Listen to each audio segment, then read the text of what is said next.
Hello hello hello. तो कैसे हैं आप लोग? जोरदार कैसन बात तो नहीं जोरदार। तो स्वागत है आपका द निष्कर्षण पे। आज MBI का पार्ट कौन सा होगा? 5th, 5वां पार्ट है। स्टार्ट करते हैं।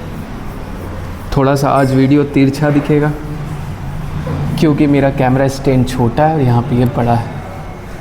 कोई नहीं, एडजस्ट किया जाएगा।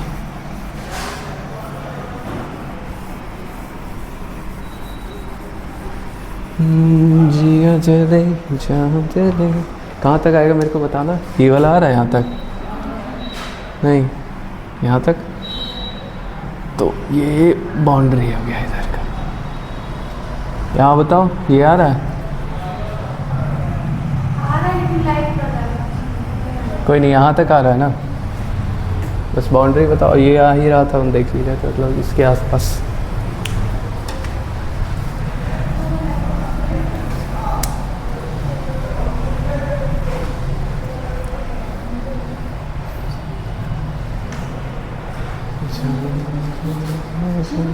क्या चाहिए?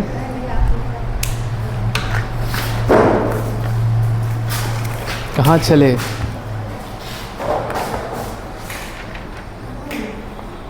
लाइट एक ही साथ बंद होगा तुम्हें? हाँ, चमक नहीं रहा? चमक रहा था क्या उस समय? उस टाइम चमक रहा था। चलो कोई नहीं, दिख रहा है ना। Thank you. NCERT का अगला पॉइंट हम लोग लिखते हैं।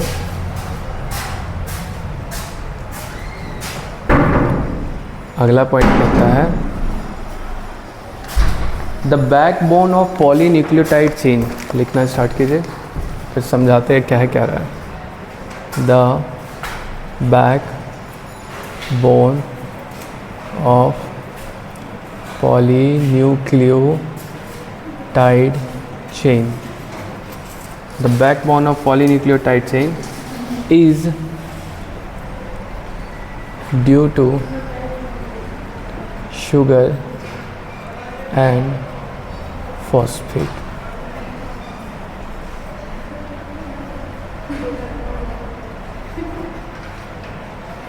सर के पास बड़ा वाला स्टैंड है, मेरे को वैसे ही।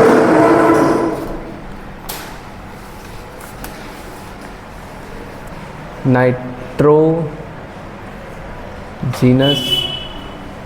बेस। क्या हो गया? हाँ, part 5 MBI part 5th chapter चल रहा है MBI। ये लो गया।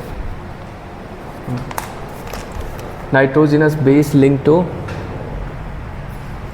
sugar moiety project from the backbone.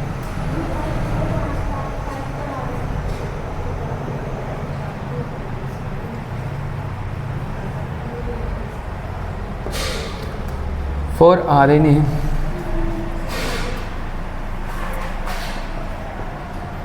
every nucleotide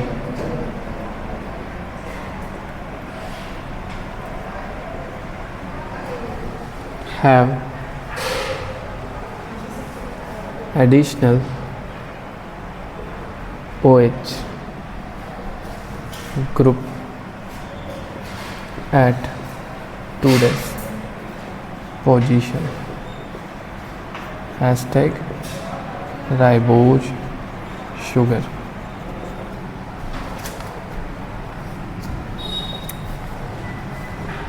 And uracil at the place of thiamine.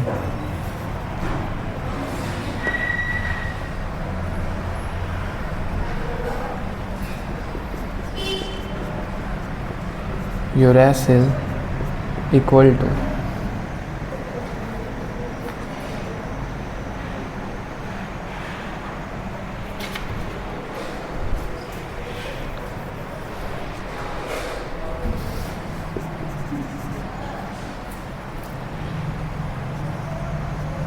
mean equal to 5 methyl uracil.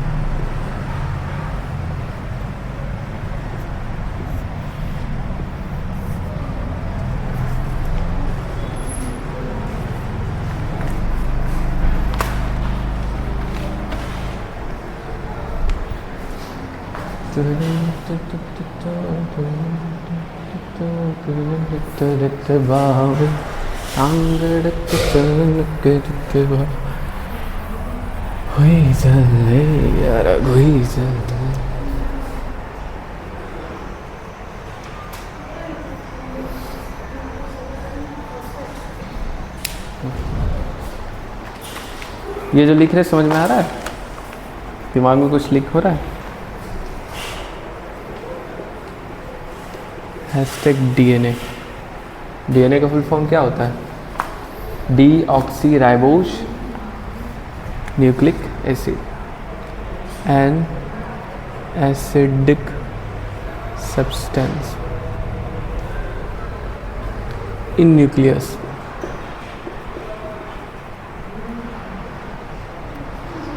was first identified by Frederick Michel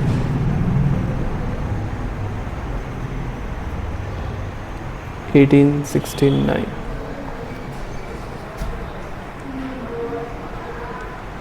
He named it nucleus.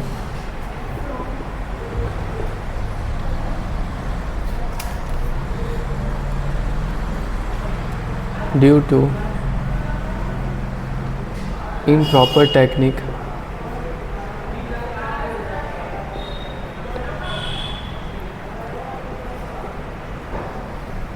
to isolate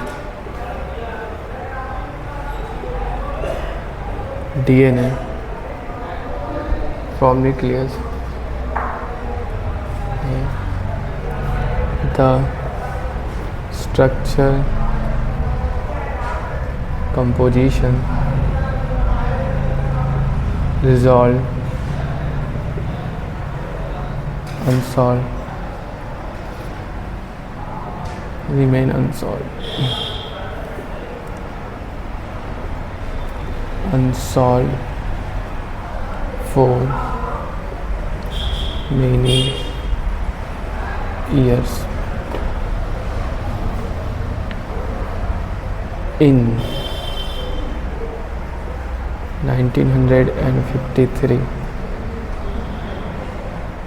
scientist names James Watson and Francis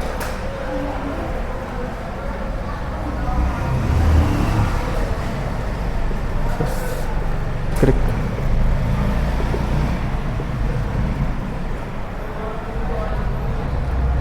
based on X-ray diffraction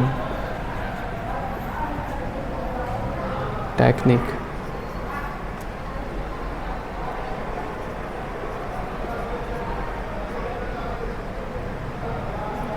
obtained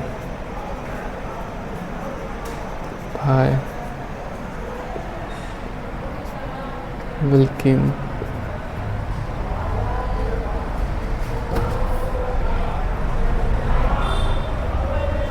and Franklin.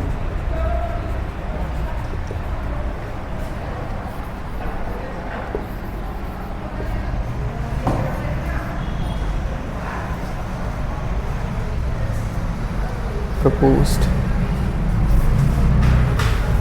DNA double helix model।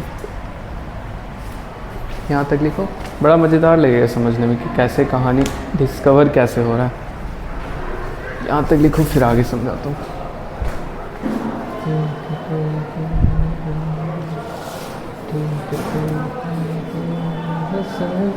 क्या कहूँ कैसे कहूँ,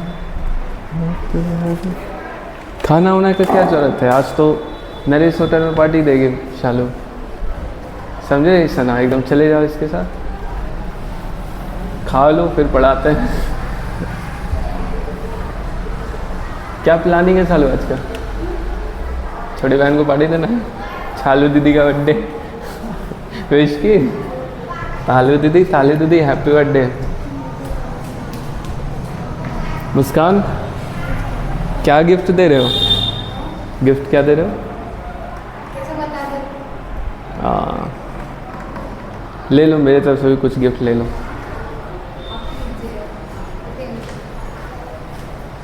पैसा वैसा नहीं लेंगे। पहले बच्चा लोग कुछ नहीं मिला, 100 रुपये थमा दिया। अब बड़ा हो गया तो 500 मिलता है। वो लोग देती कि नहीं 500 है ना? कि नाना नानी, नाना नानी को नाना नानी बोलते हो? नाना नानी को नाना नानी, ओके। और दादा दादी को दादा दादी। ये यहाँ पे पापा मम्मी में थोड़ा सा अंतर है ना। हाँ तुम बोलते हैं, ऐसे तो अब्बू बोलते हैं। चलो चलो चलो, तलो तलो तलो। एक एक वर्ड समझ में आ रहा है इस चैप्टर में?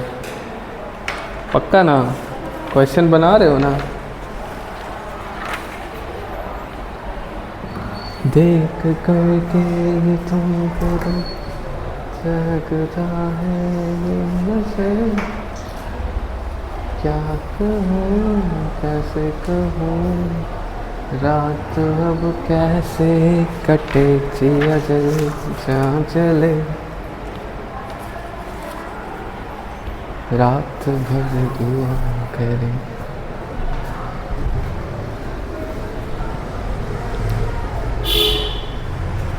मटके के लिए हम बोल दिए सर को, लेकिन हटिया लगता है मंडे के दिन, इतना तो जानते ही होगे।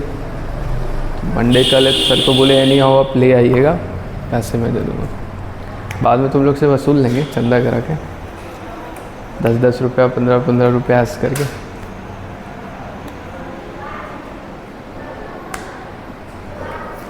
कुछ नहीं करना है, एक डिब्बा रखना है, 10-15 रुपये में तो पानी देता है, बस दिन भर में 2 बार तो भरना ही होगा, हो गया काम।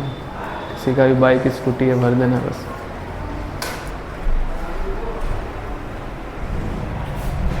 लिथो जल्दी लिथो।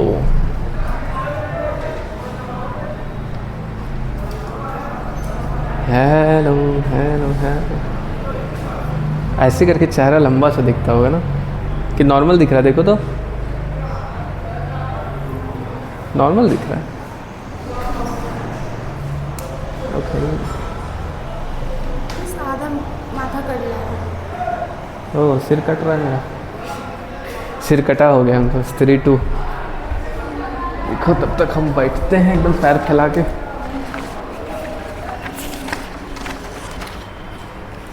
सनम सनम सनम साथ चलना मेरे, कसम तुम्हें कसम साथ रहना मेरे, फिर मेरी हो कि तुम्हें कहना अलविदा, मेरी दुआ हो तुम्हें और तुम्हें सामने, तुम दर्द हो तुम आराम हो, सदा मेरी हो के हमेशा। हो गया?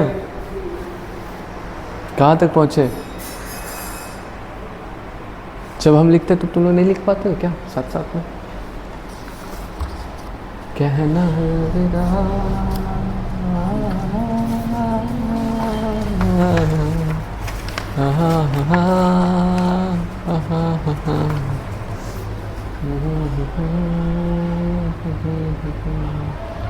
मेरी हो के हमेशा रहना, कहना अलविदा। बुक दीजिए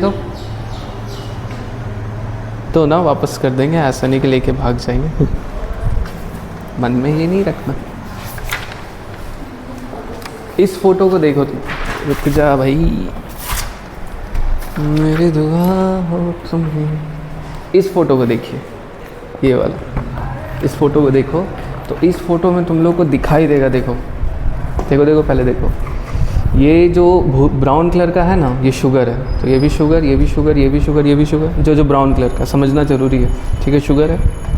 शुगर से क्या जुड़ता है, नाइट्रोजिनस बेस, तो देखो यहाँ ग्वानिन जुड़ा है, यहाँ साइटोसिन जुड़ा है, यहाँ एडेनिन जुड़ा है, यहाँ थाइमिन, यानी ये वाला बॉन्ड एंड ग्लाइकोसिडिक बता। उसी तरह इधर भी साइटोसिन, ग्वानिन, थाइमिन, एडेनिन बताए थे। एक 5 से 3 जाता है तो दूसरा देखो, देखो एक बार 5 से 3 इधर गया तो देखो एक 3 से 5 जाएगा, या फिर ऐसे देखो 5 से 3 इधर जाएगा तो उल्टा जाना पड़ेगा, 5 से 3 उल्टा होना ज़रूरी है।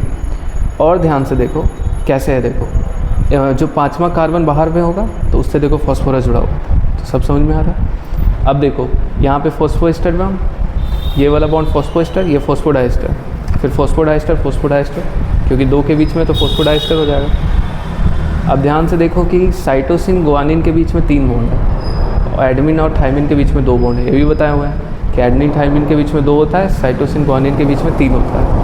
अब यहाँ इम्पॉर्टेंट बात है, ये देखना, देखो ये जो पूरा सिस्टम है ना, इस वाले लाइन को पढ़ो, क्या लिखा हुआ है, the backbone of polynucleotide chain. Backbone मतलब रीढ़ की हड्डी, तो रीढ़ की हड्डी किसका, पॉलीन्यूक्लियोटाइड चेन, यानी डीएनए की बात कर रहा है। वो किससे बना होता है, शुगर से और फॉस्फेट से। अब इस फोटो को देखो यहाँ पे, शुगर फॉस्फेट, तो पूरा पूरा बैकबोन जैसा नहीं है, इधर भी है, इधर भी साइड है, दोनों साइड और बीच में जुड़ा हुआ है। ये बात फील हुआ, देखो देखिए दोस्तों, शुगर फॉस्फेट, तो ये पूरा एक बैकबोन जैसा बनाता है पीछे, तो 2 साइड से बनता है सीढ़ी के, वो लकड़ी की तरफ, और बीच में कैसा छोटा छोटा बांस का टुकड़ा जो रहता है वैसा जुड़ा रहता है, तो वही यहाँ पे ये टर्म लिखा गया है।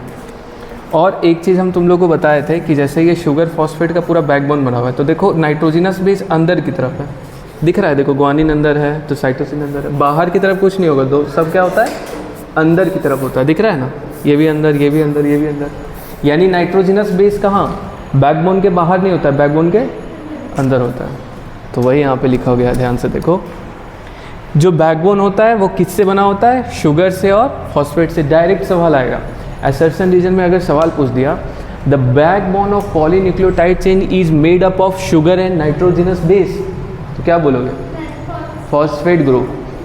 और इसको दिमाग में रखना, कैसे फोटो था, फोटो ये वाला एक बार देख लेना, और वैसे तो हम सब चीज़ समझा चुके डिटेल में। उसके बाद बोल रहा है कि जो नाइट्रोजिनस बेस होता है किससे जुड़ा रहता है, शुगर से, एंड ग्लाइकोसिडिक बॉन्ड से जुड़ा रहता है। वो कहाँ होता है, प्रोजेक्टेड, यानी निकला होता है किधर, the backbone link to sugar moiety project from the backbone. Project का मतलब क्या होता है, निकला होता है, और किधर की तरफ लिख रहा होता है, अंदर की तरफ। प्रोजेक्शन का मतलब क्या होता है, कोई चीज़ का निकलना बाहर, ठीक है, इसका मतलब क्या होता है, बाहर निकलना।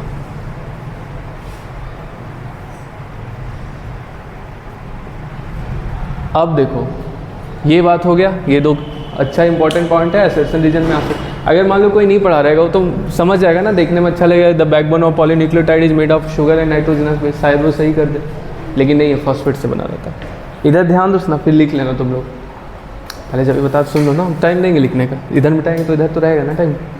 अब देखो क्या बोल रहा है, for RNA every nucleotide have additional OH group at 2' position. Simple कह रहा है कि अगर आरएनए होगा तो शुगर कौन सा होगा, राइबोस शुगर होगा, और अगर राइबोस शुगर होगा तो उसके 2' पोजीशन पे ये OH वाला ग्रुप नहीं होगा।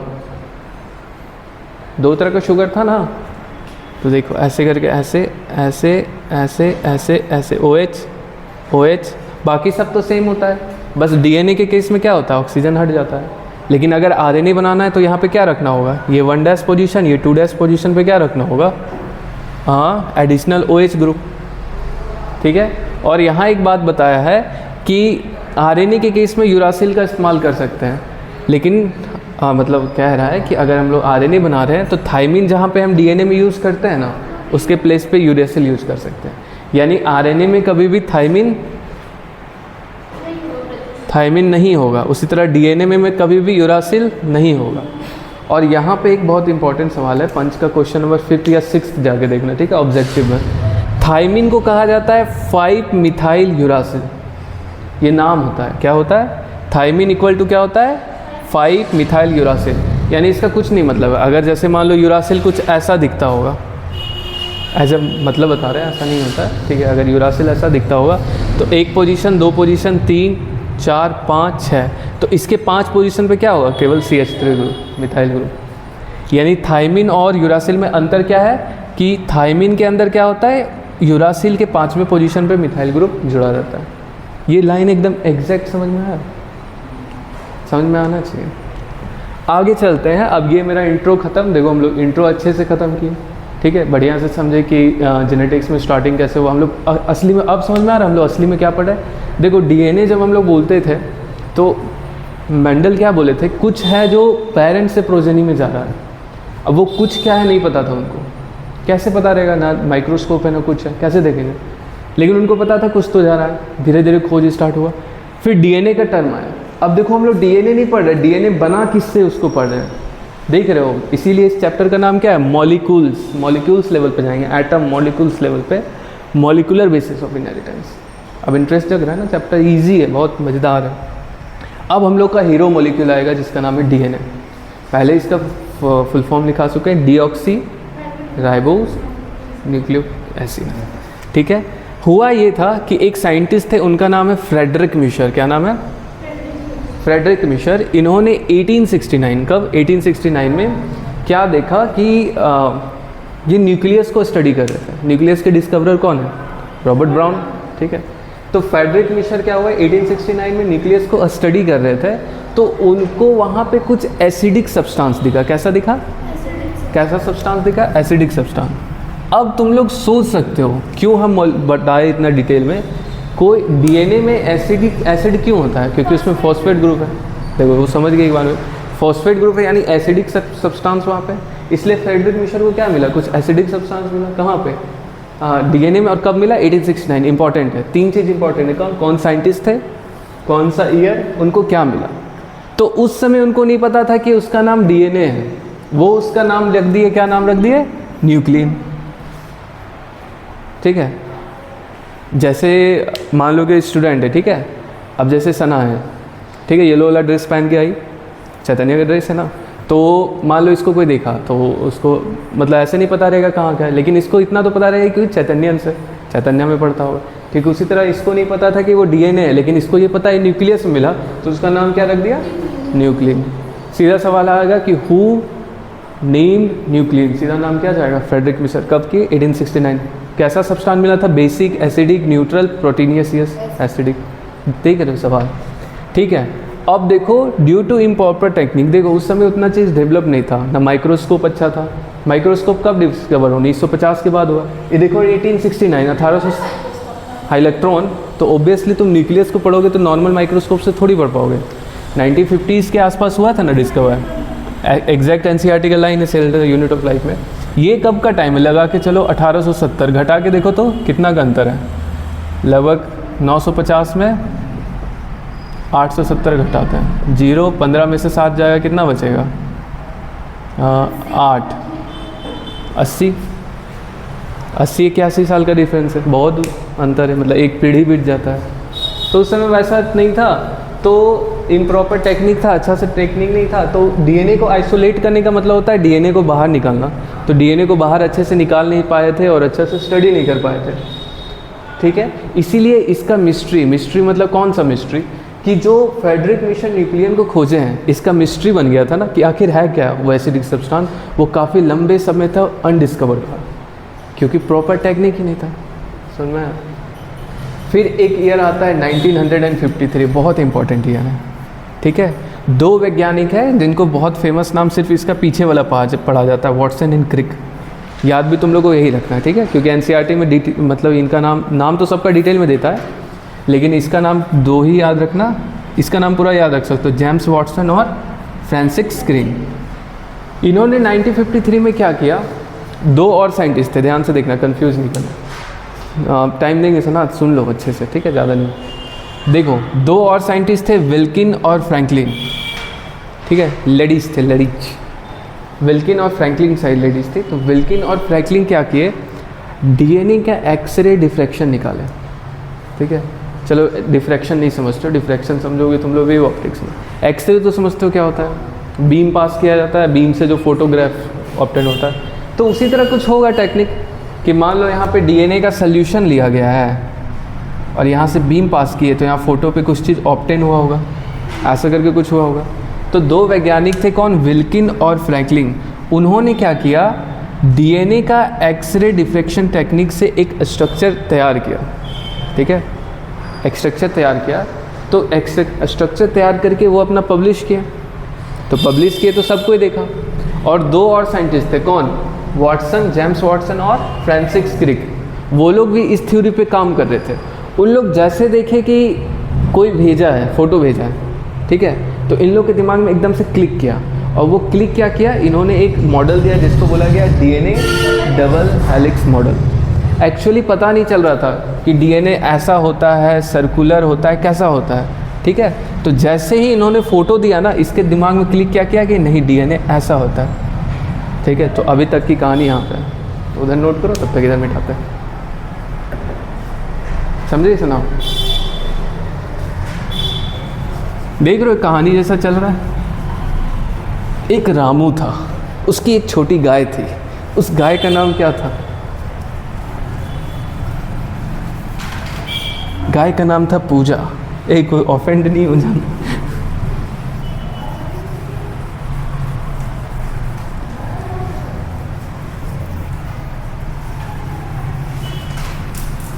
जीने के लिए सोचा ही नहीं, कम सवारी तो रंग सर्वतों का, मैं मीठे घाट का पानी। कहाँ तक हो गया, हाँ आगे लिखते हैं। थक तो नहीं रहे हो, सना तो खा के नहीं आई, मेरे सिर में दर्द हो गया बात सुन के। यार तुम लोग हेल्दी नहीं रहोगे तो कैसे चलेगा। कुछ सना लेके आया करो मटेरियल, समझ रहे हो, ज़रूरी है। और हमको उससे भी ज़्यादा मतलब शॉकिंग बात ये लगता है ना, तुम पैदल जाते होगे अभी भी, बताइए, मतलब बॉर्डर क्रॉस करके जाते हो, इतना दूर पचरुखी उसके ऊपर, बताओ।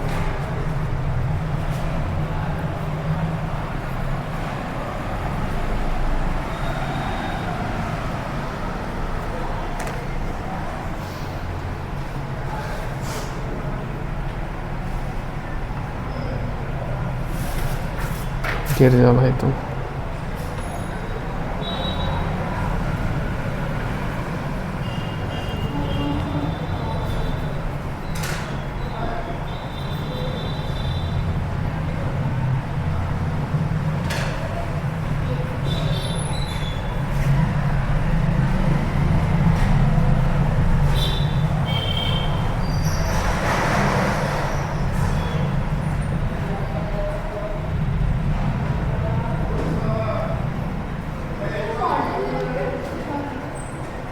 क्या हो गया,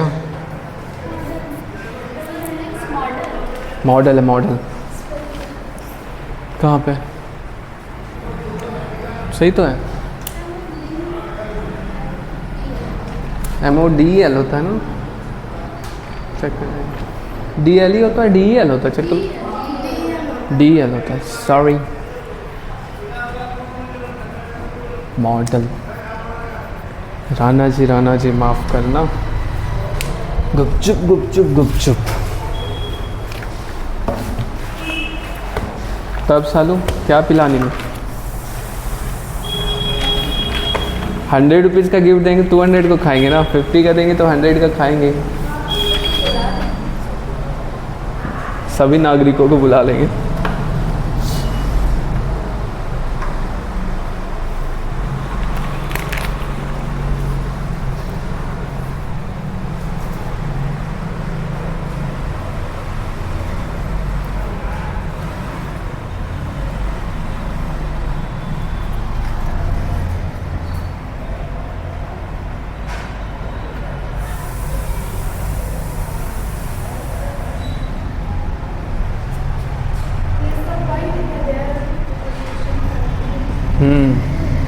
इसी के अंदर का पॉइंट है, इसलिए डॉट करके लिखो।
सना कितना देर का क्लास होना चाहिए?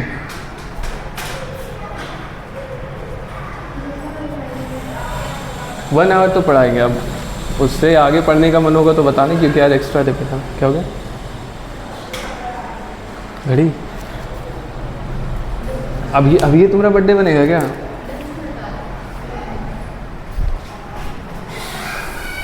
नहीं 11 बजेगा नहीं, 1 घंटा मतलब सच में वाला पढ़ा है, वो गिना गिनी वाला नहीं।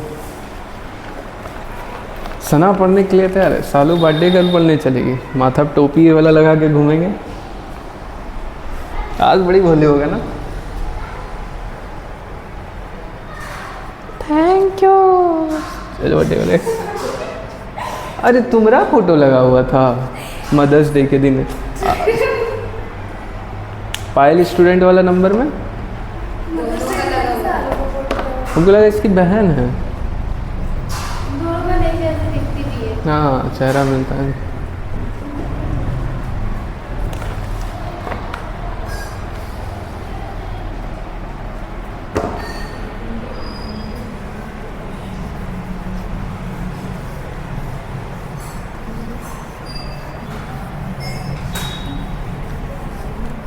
दूर जाओगे जो तुम मर जाएंगे, सनम तेरी कसम, ओ सनम तेरी कसम।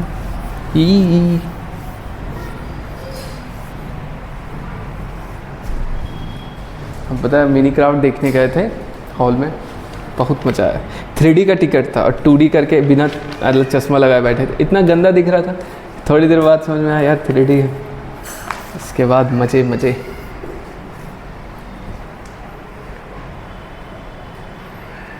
कम्प्लीमेंट्री का मतलब तुम लोग समझते हो जी?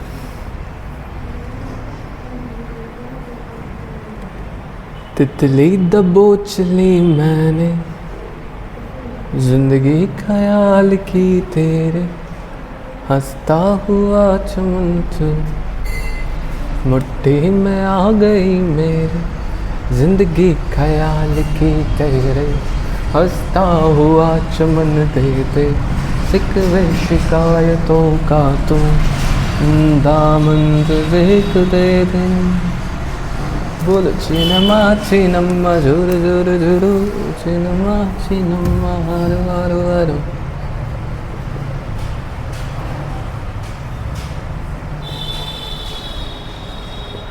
चिनमा चिनम्मा झुरु झुरु झुरु, चिनमा चिनम्मा झुरु झुरु।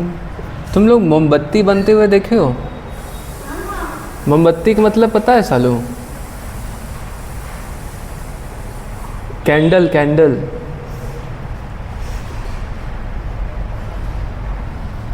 पता है ना? चिनम्मा चिनम्मा।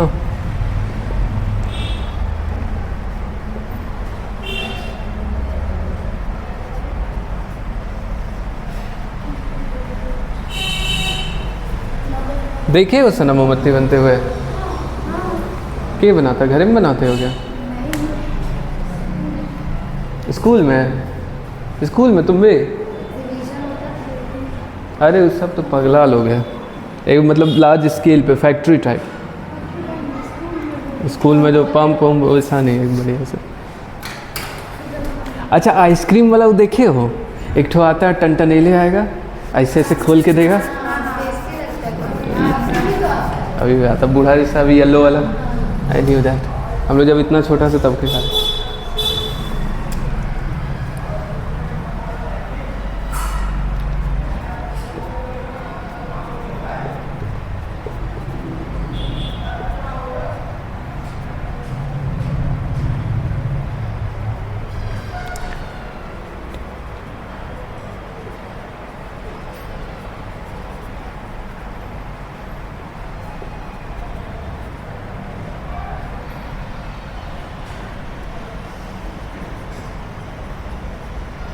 क्वेश्चन बनाना नहीं है, मैं बताऊंगा।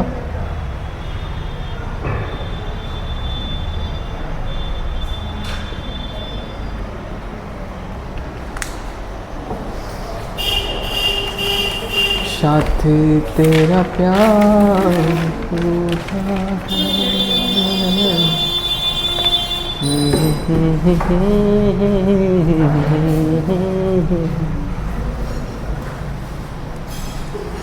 हे हंसी मजाक।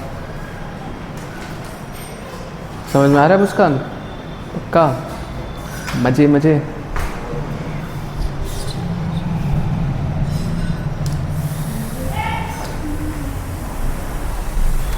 तुम लोग देखते? अच्छा एक वो बीच में भी आया था, वो साइकिल पे बेचता था। साइकिल पे कुल्फी जैसा छोटा छोटा रहता है, उसका टीना का। एक तो वो मोटा वाला रहता है जिसमें एक का 4 करता है, येलो कलर का। और एक और छोटा छोटा आता है, प्लास्टिक का रहेगा, कुप्पी डाल, बर्फ़ में रहेगा, पानी वाला ऐसे निकाल के देगा। तुम लोग देखोगे हुलक के ही क्या है, छील लेते हो पूरा ना।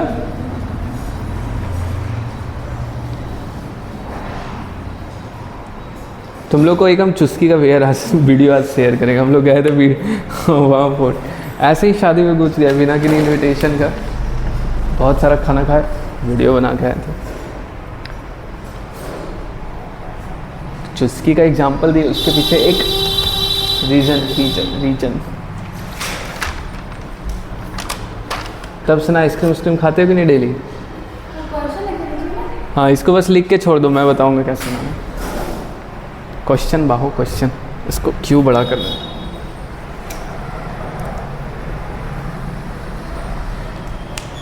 जन्म जन्म जन्म साथ चलना मेरे, कसम तुम्हें कसम साथ रहना मेरी दुआ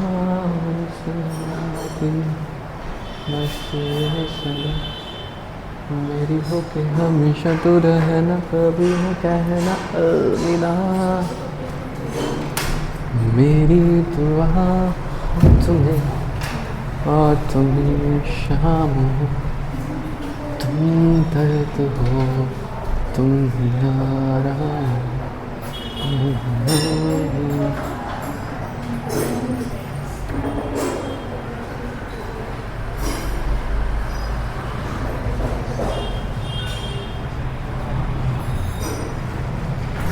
कोई माटी सा बोले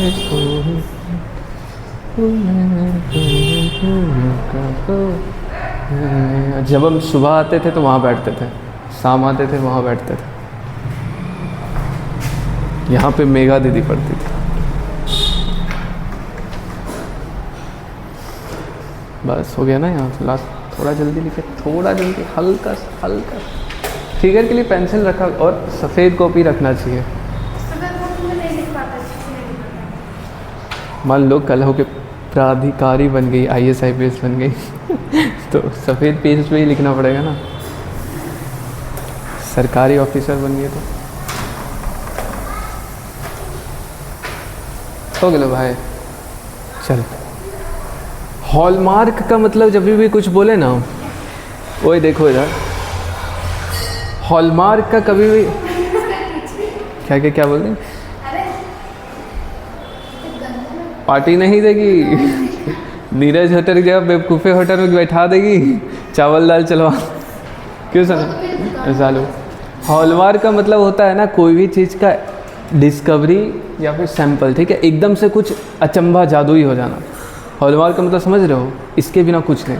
मतलब नॉर्मल ट्रेन चल रहा था, एकदम से इलेक्ट्रॉन माइक्रोस्कोप डिस्कवर हो गया तो हॉलमार्क हो गया। बात समझ रहे हो कुछ? मान लो 365 दिन चल रहा है, एकदम से तुम्हारा बर्थडे आ गया तो हॉलमार्क है तुम्हारे, आज ही तुम आउट हुए थे ऐसा करके। तो हॉलमार्क का मतलब समझे? तो वही कह रहा है कि DNA डबल हेलिक्स का हॉलमार्क क्या था? Base pairing between 2 strand of polynucleotide chain. बात समझना, RNA की तरह ये ऐसे नागिन नहीं रहता है, ये एक ऐसा नागिन है जिसमें क्या होता है, पेयरिंग होता है। तो ऐसे करके ऐसे पेयरिंग होता है। तो डबल हेलिक्स का सक्सेस का सबसे बड़ा रीज़न क्या था कि उसमें बेस पेयरिंग की बात की गई थी। वही लिखा गया कि base pairing between 2 strand of polynucleotide chain. बात समझ में आया? ये एक रीज़न है। कौन सा? ये रीज़न नंबर 1 का। दूसरा रीज़न है, एक बंदा था, ठीक है, उसका नाम है अरविंद चारगाफ। ठीक, अरविंद चारगाफ चरवाहा था।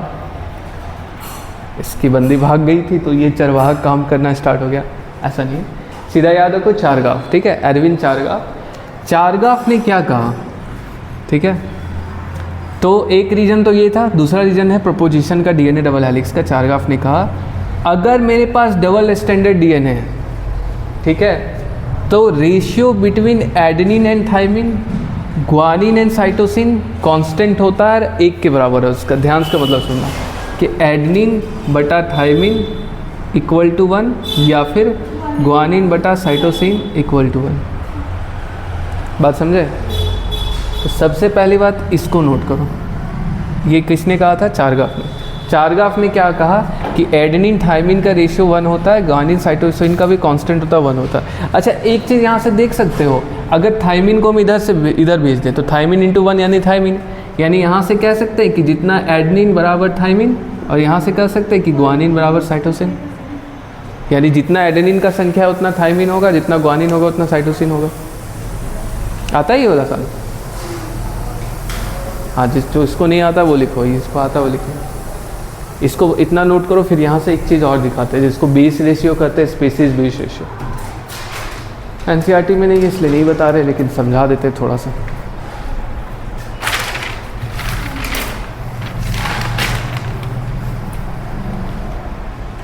कीजिए मीटिंग मीटिंग, खेलिए मीटिंग मीटिंग, अलुआ मीटिंग।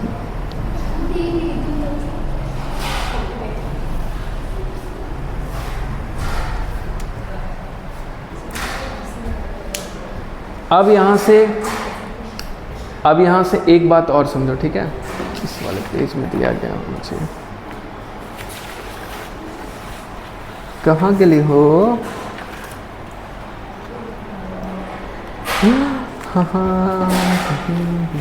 हाँ, इसको यहाँ पे ध्यान से देखो। एडेनिन बराबर क्या लिखा हुआ है? अब इसको मिटा देते हैं, इसका कोई ज़रूरत नहीं, बात वही बोला गया।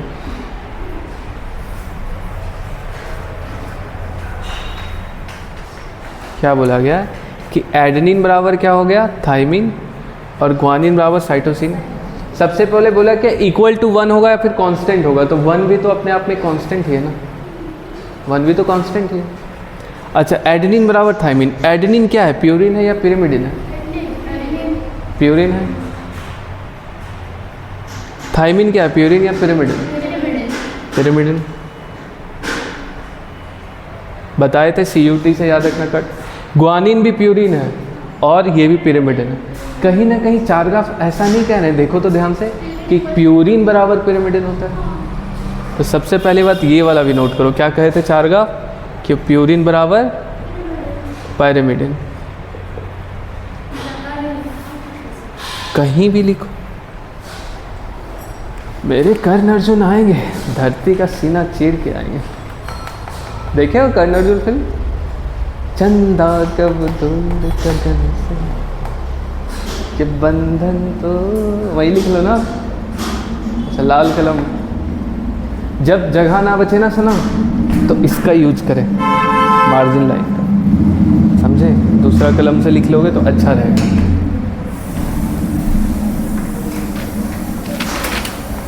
नेक्स्ट संडे आप लोग का इस चैप्टर का टेस्ट है। हाँ, नेक्स्ट संडे, अभी तो है ना 7 दिन। वीडियो से रिवाइज करो, जो पढ़ा है उसको रिवाइज करो। मंगलवार से एग्जाम है, संडे को टेस्ट है। अच्छा ठीक है, टेस्ट के मतलब ख़त्म होगा एग्ज़ाम, उसके बाद टेस्ट लेंगे। 11 का एग्जाम। हाँ ठीक है, ठीक है, स्ट्रेस नहीं लो, टेक योर टाइम। ध्यान दो इधर, प्यूरिन बराबर क्या हो गया, पिरिमिडिन। अब यहाँ से एक चीज़ और देखना, ठीक है? अगर हम इसको इक्वेशन 1 बोले, इक्वेशन 1 बोले, इक्वेशन 2 बोले, और 1 और 2 को जोड़ दें तो क्या हो जाएगा? देखो, adenine plus guanine equal to thymine plus cytosine. तो इधर आ गया टोटल प्यूरिन बराबर टोटल पिरिमिडिन। तो वही बात था। तो कहीं ना कहीं इनका कहने का मतलब था कि प्यूरिन और पिरिमिडिन का संख्या बराबर होता है। इसके पीछे एक रीज़न है, जो रीज़न तुम्हारा NCERT में नहीं है, लेकिन तुमको जानना चाहिए। तो 2 मिनट का समय लगेगा, ज़्यादा समय नहीं रहेगा, फील आ जाएगा। एक बात बताए थे तुम लोग को कि जो भी प्यूरिन होता है, इस इधर वाला पार्ट मिटाते हैं, ठीक है?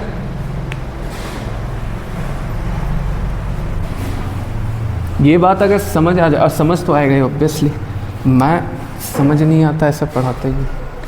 मान लो प्यूरिन है, क्या बोले? प्यूरिन में क्या क्या था? एडेनिन और ग्वानिन, और पायरिमिडिन है। पायरिमिडिन में क्या था? साइटोसिन, यूरेसिल और थायमिन। हम तुम लोग को बताए थे प्यूरिन नाम छोटा है, लेकिन इसमें डबल रिंग होता है, और पिरिमिडिन नाम बड़ा है, इसलिए इसमें सिंगल रिंग होता है। ऐसे करके याद करना, इसमें एक रिंग होता है, इसमें 2 रिंग होता है। और तुम लोग को बताए थे कि अगर एक स्ट्रैंड है, एक स्ट्रैंड में मान लो एडेनिन है, ग्वानिन है, एडेनिन है और साइटोसिन है, या फिर मान लो यहाँ पे थायमिन है और साइटोसिन है, तो दूसरा स्ट्रैंड में क्या बताए थे? एडेनिन के बगल में कौन आएगा? थायमिन, ग्वानिन, साइटोसिन, थायमिन के बगल में एडेनिन और साइटोसिन का ग्वानिन। ध्यान से देखना, इसका एडेनिन ग्वानिन छोड़ो, ठीक है? गोला गोला में सोचते हैं। एडेनिन मतलब कितना गोला? 2 गोला। थायमिन मतलब कितना गोला? 1 गोला, ठीक है? ग्वानिन मतलब कितना गोला? साइटोसिन मतलब 1। अब इसको देखो, थायमिन मतलब फिर से कितना? एडेनिन मतलब, साइटोसिन मतलब, इसका मतलब समझो, एक टाइप, एक साइड अगर इधर 2 गोला आता है तो इधर 1 गोला आता है, या फिर इधर 1 गोला आता है तो उधर 2 गोला आता है, ऐसे करके मेकअप होता है। तभी तो DNA का लेंथ बराबर है।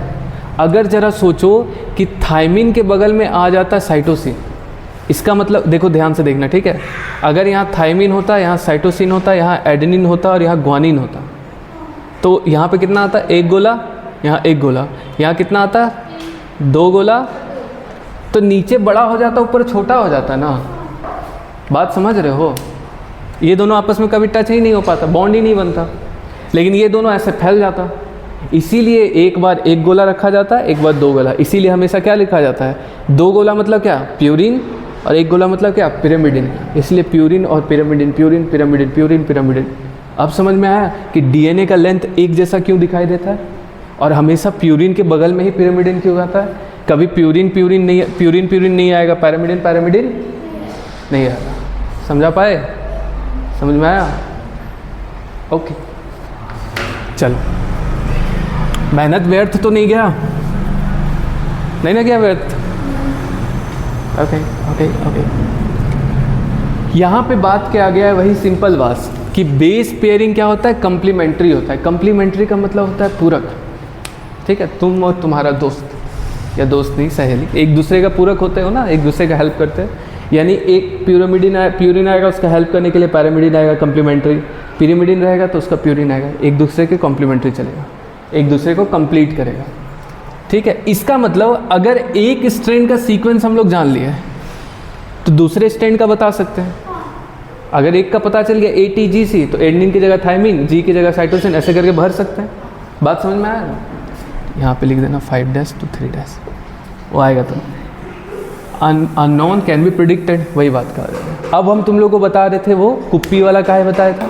तो कुप्पी वाला में क्या होता है कि आइसक्रीम जब जमाना रहता है तो उसको साफ उफ करके रखता है, और उसके बाद जो खांचा रहता है ना, उसको हिंदी इंग्लिश में बोला जाता है टेम्पलेट, ठीक है। क्या बोलोगे, टेम्पलेट। तो उस खांचे के अंदर क्या होता है, दूध मलाई जो भी रहता है, अपना काजू वजू डालता है, उसका फिर इसको ऐसे बंद करके रख देता है। जब करना रहता है फिर ऐसे ऐसे करके लकड़ी डाल के काट के निकाल के दे देता है। ठीक उसी तरह जो डीएनए का दोनों स्ट्रैंड होता है ना, तो मान लो ये दोनों स्ट्रैंड है, पैरेंटल है, ये भी पैरेंटल है, ये भी पैरेंटल, इसका नाम रख देते हैं ए, इसका नाम रख देते हैं बी। तो डीएनए का जब रेप्लिकेशन होता है तो दोनों स्ट्रैंड अलग अलग हो जाता है, ए इधर चला गया, बी इधर चला गया। कैसे होगा वो बताइए, क्या हो गया, कुछ होगा क्या? तो दोनों स्ट्रैंड क्या हो जाता है, क्या हो गया? टाइम दिखा रही थी 8 मिनट और। हाँ ठीक है, कोई नहीं, पढ़ने का मन नहीं तो मैं क्या कर सकता हूँ। अब तुम लोग भी चारगाफ बनना है तो ए ऊपर चला गया, बी नीचे चला गया, उसके ऊपर क्या होता है, धीरे धीरे उसके ऊपर ऐसे ऐसे डॉट डॉट डॉट जैसा दिखाई दे रहा है, तो डॉटर स्ट्रैंड आता है। ये बिल्कुल ऐसा हो गया, पेरेंटल बैक्टीरिया और डॉटर बैक्टीरिया। तो उसी तरह डीएनए का दोनों स्ट्रैंड खुलता है, इस पे अलग बनेगा, इस पे अलग बनेगा। अब अलग अलग इसलिए बनेगा क्योंकि देखो, मान लो यहाँ पे G और C है, तो यहाँ पे क्या आ जाएगा, C और G। अब यहाँ G होगा तो यहाँ पे क्या होना चाहिए था, C और G, तो यहाँ पे G और C। नहीं समझ में नहीं आया, बाद में बताते हैं, इस छोड़ो, ये GC हटाओ, फालतू कन्फ्यूजन। ये बात समझ में आया, अलग अलग खुलता है, दोनों स्ट्रैंड अलग खुलेगा और दोनों पे अपना अपना डॉटर बनेगा। क्या नहीं समझ में आया है? आया नहीं आया? देखो ये 2 स्ट्रैंड है, डीएनए डबल स्ट्रैंड है, अभी तक तो प्रूफ हो गया ना, डीएनए डबल हेलिक्स इतना बड़ा है। दोनों स्ट्रैंड में से देखो, ये स्ट्रैंड देखो, ये वाला देखो ऐसे करके नीचे गया, ऐसे गया, तो मान लेते हैं एक स्ट्रैंड ए वाला ऊपर चला गया, बी वाला नीचे चला गया। दोनों स्ट्रैंड खुलता है और इस स्ट्रैंड का देखा सीखी, इसको देखा सीखी, यहाँ पे कॉपी बनता जाता है। बात समझ में आया? किसी को देख करके कॉपी करना, ठीक है। तो ये कैसा काम करता है, खांचा की तरह, वो कुप्पी की तरह, और इसमें समझ में आया, ये टेम्पलेट की तरह वर्क करेगा और डॉटर इसके ऊपर धीरे धीरे धीरे धीरे बनता जाएगा। बस यही बात है। यहाँ पे क्वेश्चन है, पेरेंटल सीक्वेंस दिया गया है 5 to 3' ATAGACT, ठीक है। तो पूछना है डॉटर सीक्वेंस, तो डॉटर सीक्वेंस कुछ नहीं है, ऐसे करके करो, 5 के उल्टा यहाँ क्या लिख दोगे, 3, और 3 के उल्टा यहाँ क्या लिख दोगे, 5, और कुछ नहीं करो, एडेनिन के सामने थायमिन, थायमिन के अपोजिट एडनिन, एडनिन के अपोजिट थायमिन, ग्वानिन से इनका साइटोसिन, एडनिन का थायमिन, साइटोसिन का ग्वानिन, थायमिन का एडनिन, बन गया। यही आंसर था। 4 ऑप्शन दिया रहेगा, उल्टा सीधा रहेगा, जो इस तरह रहेगा पकड़ लेना। ये नीट का सवाल है, बोर्ड में भी है, हाँ ये नीट का सवाल है। तुम लोग लगा हूट मजाक करें, दिखा देंगे, सीना चीर के दिखा देंगे, हनुमान जी बने।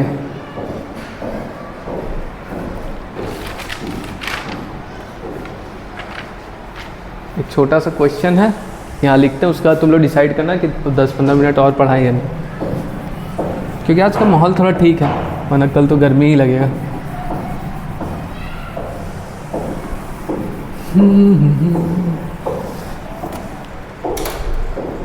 जानम देख लो मिट गई दूरियां। पंच, एक पंच मेरे पास है, ठीक है, मतलब मेरे दोस्त के पास, तो वो बेच रहा है, तो किसी एक को दे देंगे, लेकिन बाकी लोग पंच को मंगवाओ, पंच बुक ऑर्डर करो, क्योंकि उससे प्रैक्टिस करना ज़रूरी है। एनसीईआरटी का लाइन लाइन सब चीज़ प्रैक्टिस होना चाहिए। If length of equal DNA is, question लिखो, if length of E coli DNA is 1.36 millimeter.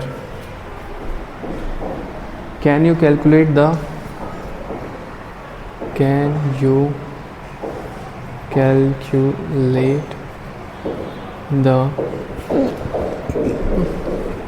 number of base pair?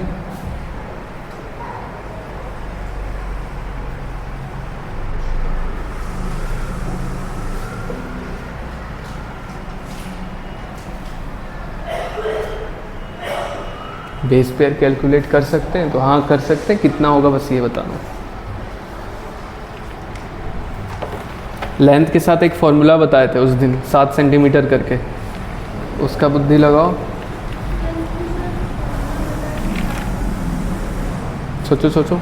कह रहा है कि एक ई कोलाई का डीएनए, ठीक है, उसका लेंथ इतना है, तो पूछ रहा है उसमें बेस पेयर कितना होगा। हाँ डीएनए का पूरा लेंथ दिया हुआ है, यहाँ तब तक लिखते हैं।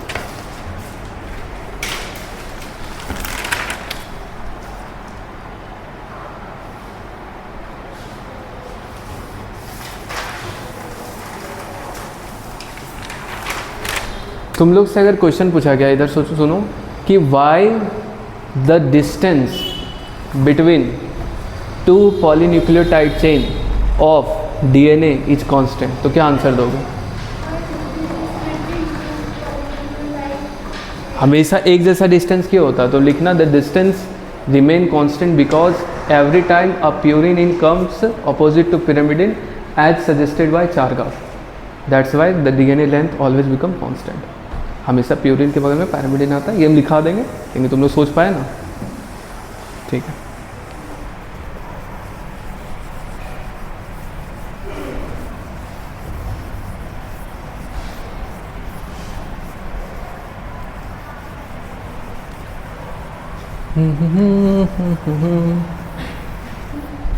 नंदी तो गई है कहाँ? विवाह करने, नहीं विवाह करवाने।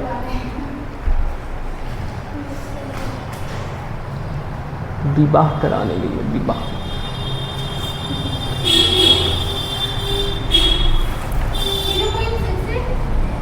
नहीं देखो, हम पहले समझाते हैं। देखो हम क्या बताए थे, अगर डिब्बी ऐसे करके ऐसे न्यूक्लियोटाइड है और मान लो 4 न्यूक्लियोटाइड है, ठीक है, 4 न्यूक्लियोटाइड है, तो इसका लेंथ, अगर इस दोनों के बीच का लेंथ है मान लो x, तो टोटल लेंथ कितना हो जाएगा? 4 × x, 4x। तो इसमें हम लोग किए क्या? 4 का मतलब क्या था? नंबर ऑफ न्यूक्लियोटाइड,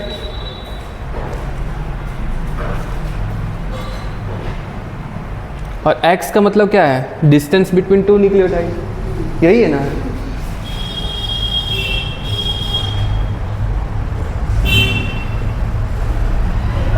तो इससे हमको क्या मिल गया? Length of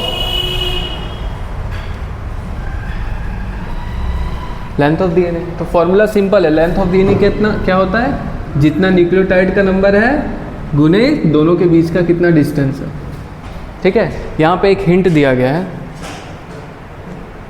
distance between 2 base pair equal to 0.34 nanometre, यानी ये वाला पार्ट दिया गया है, ये वाला पार्ट तो दे दिया गया है। पूछा क्या है? Length of DNA. तो बचा क्या? नंबर ऑफ न्यूक्लियोटाइड निकालने। लेकिन सुनो इधर ध्यान से देखो, ये दे दिया ना डिस्टेंस बिटवीन 2 न्यूक्लियोटाइड का, मतलब 2 बेस पेयर का डिस्टेंस दे दिया। तो बेस पेयर मतलब क्या होता है? अगर यहाँ पे एडेनिन होगा, या एडेनिन, ग्वानिन, साइटोसिन, थाइमिन, तो यहाँ पे क्या होगा? थाइमिन, साइटोसिन, ग्वानिन, एडेनिन, 1 2 3 4, तो अगर सिंगल स्ट्रैंड होता है तो हम लोग नंबर ऑफ न्यूक्लियोटाइड देखते हैं, और अगर डबल स्ट्रैंड हो गया तो पेयर देखते हैं, 1 पेयर, 2 पेयर, 3 पेयर, 4 पेयर।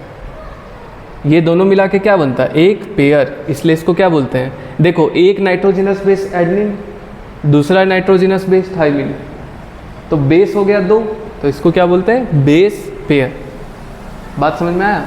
तो बेस पेयर अगर डबल स्ट्रैंडेड है तो हम लोग यहाँ पे नंबर ऑफ न्यूक्लियोटाइड की जगह क्या लिख देते हैं? Number of base pair. बात समझ में आया? बाकी सब एज इट इज रखता है। नंबर अगर एक बेस पेयर है और एक बेस पेयर का डिस्टेंस कितना? x। नहीं रुको, अगर एक बेस पेयर है और एक बेस पेयर से दूसरे बेस पेयर के बीच का डिस्टेंस कितना है? x, तो टोटल लेंथ डीएनए का क्या हो जाएगा? 4x ही तो होगा।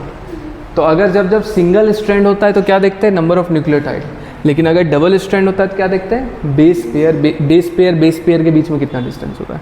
तो ये पता है, ये वाला भी तो पता ही चल गया। नंबर ऑफ बेस पेयर कितना, सॉरी लेंथ ऑफ डीएनए पता है, दिया है, ये बता दिया है, तो नंबर ऑफ बेस पेयर नहीं निकाल पाओ कितना? एक बार निकालो अच्छा से। ये समझा पाए ना? फॉर्मूला नहीं बताया, कैसे आया ये बताया, डेरिवेशन है।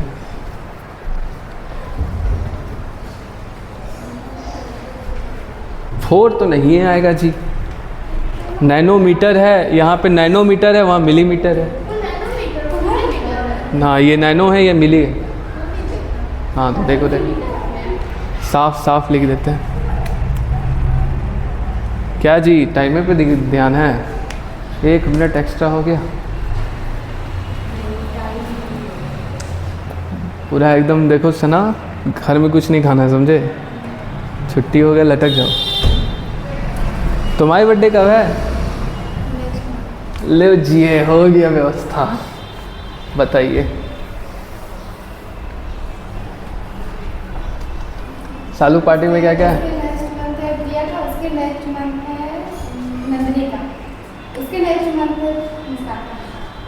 पार्टी ही पार्टी, ये मुस्कान पूरा नरेश होटल बुक कर देगी।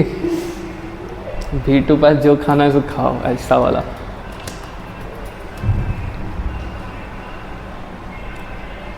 हम तो अपना बर्थडे पार्टी मस्ती देते हैं, तुम लोग आ भी नहीं किए थे। इस बार चलना, सीनियर हो गए ना इस बार। चैतन्या के सबसे सीनियर 12th क्लास। हुड़ हुड़ हुड़ दबंग दबंग दबंग। जीवन सुधल शोकधारा उत्साह स्थिर गंभीरा,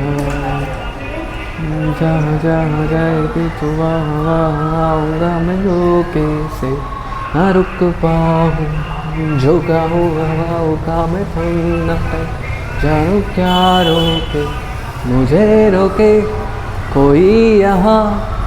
अरे विनोद तो यहाँ है जी। डूबे फूट से उड़ा पर्वतों को सारा। बताइए, नशा किए हो? फोर्स सही आ रहा है, पावर गलत आ रहा है। सच कह रहा हूँ। ओके, देख लेता हूँ, सल्यूशन करता हूँ। हाँ जी, चलो सल्यूशन करते हैं, आंसर नहीं सल्यूशन। देखो, लेंथ ऑफ डीएनए 1.36 मिलीमीटर, मिली का मतलब होता है 10⁻³ बराबर नंबर ऑफ बेस पेयर, यही निकालना है। तो मान लेते हैं x number of base pair है, या फिर छोड़ो लिख ही देते हैं, number of base pair into distance दोनों के बीच में कितना है? 0.34 इंटू 10⁻⁹ शायद सही है क्या? मेरे ही से तो कुछ गलती नहीं हो गया, शायद सही है सालू का। नहीं, शायद नहीं, ज़्यादातर सही लगा। तो नंबर ऑफ बेस पेयर कितना आ जाएगा? 1.36 इंटू 10⁻³ अपॉन 0.34 इंटू 10⁻⁹। तो ये 2 0 ख़त्म, 9 ऊपर जाएगा तो कितना हो जाएगा? 10⁻⁶। तो हाँ, सॉरी राणा जी माफ़ करना, गलती। यानी कि 4 मिलियन बेस पेयर। इसका मतलब क्या हो गया, 1 2 3 4 टक टक टक टक टक टक टक टक कितना होगा, 4 मिलियन टाइम्स। अब वो चैप्टर निकालो MBI, बताते हैं क्वेश्चन कहाँ का।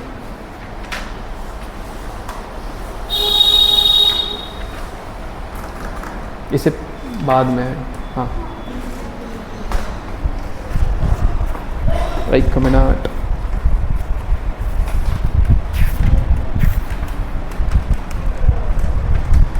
ये if the length of बन गया ना। देखो यहाँ तक हम लोग अच्छे से कंप्लीट कर लिए, ठीक है। अब सेलिएंट फीचर होता है क्या, इंपॉर्टेंट फीचर। देखो यहाँ पे 5 या 6 पॉइंट है, 5 या 5 पॉइंट है, तो इसको अभी बताएं या फिर छोड़ दें, ये बताओ। नहीं ऐसे करके क्या बोलते हो। हाँ ये मेरे को बस क्लियर करो, पहले इसको नोट कर लो अच्छे से। अब सेलिएंट फीचर दिखा दिए ना 5 और 6 पॉइंट, तो आज हम लोग का कहाँ तक हो जाएगा, यहाँ तक एकदम फ्रेश से हो जाएगा। बस यहाँ तक 5 पॉइंट बचा हुआ। अब इसको पढ़ाए या नहीं पढ़ाए तुम लोग पे डिपेंड करता है, आपस में राय मशवरा कर लो।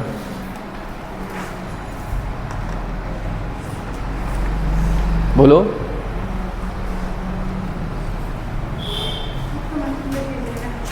चलो सना का हाँ ना दोनों है। काहे जी,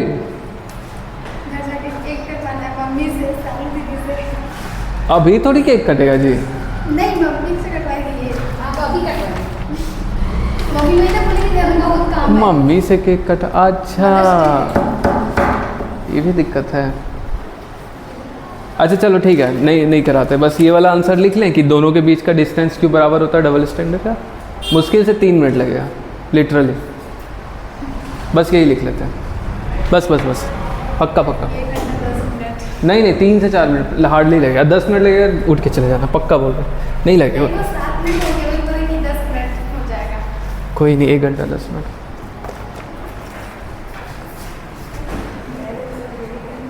कल कुछ खा के आना ना, कल से तो 2 आवर की क्लास रहेगी। कल सोमवार ही करोगे क्या? नहीं कल मम्मी नहीं रहेगी।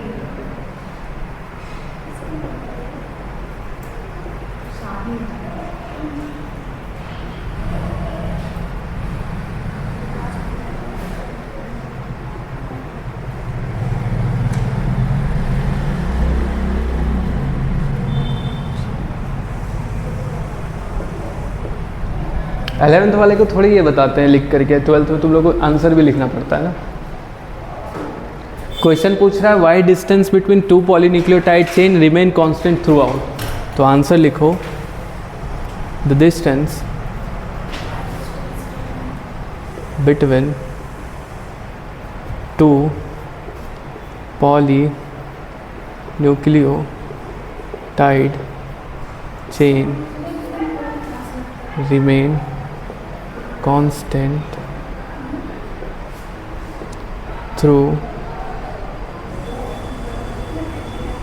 throughout the length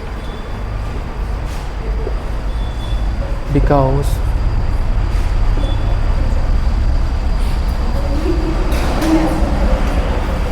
always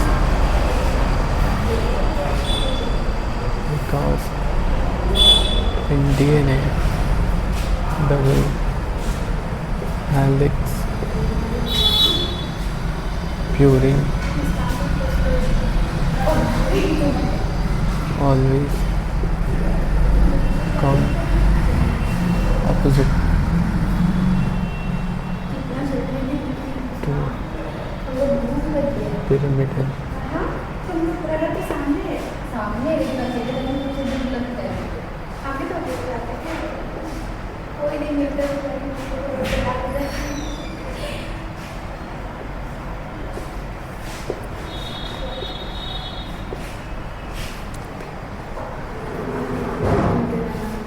तो आंसर यही है कि डिस्टेंस बिटवीन 2 पॉलीन्यूक्लियोटाइड चेन इसलिए कांस्टेंट होता है क्योंकि in double DNA double helix model purine हमेशा पिरामिडिन के ऑपोजिट आता है, कॉम्प्लीमेंट्री रहता है, जिसके कारण एक कांस्टेंट अपीयरेंस दिखता है। ठीक है। लिख लो, क्लास कंप्लीट करते हैं। टाइम कितना हो गया? कल से नखरे नहीं, आज तो वैसे पढ़ा दे। अच्छा हो तुम लोग आ गए, मतलब तुम लोग को लिए थैंकफुल। आज तो मेरे को वैसे पढ़ाने नहीं था, कल नहीं पढ़ा पाए थे ना, कल मेरी तबीयत बहुत ख़राब थी। 2-3 बजे हम रात में उठ रहे हैं, नींद ही नहीं आ रहा है।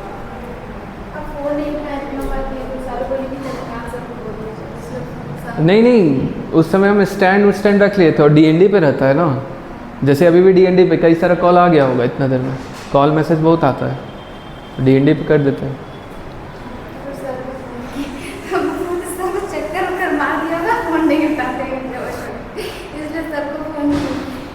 उतना भी कमज़ोर इम्यूनिटी, बस थोड़ा हो गया। तरहुआ सर के क्लास आज ख़त्म करत बानी। मस्त रही, हरियर रही। अरे बहुत अच्छा भोजपुरी मेरे को आता है बोलने। मस्त रही, हरियर रही, झंझनाइल रही,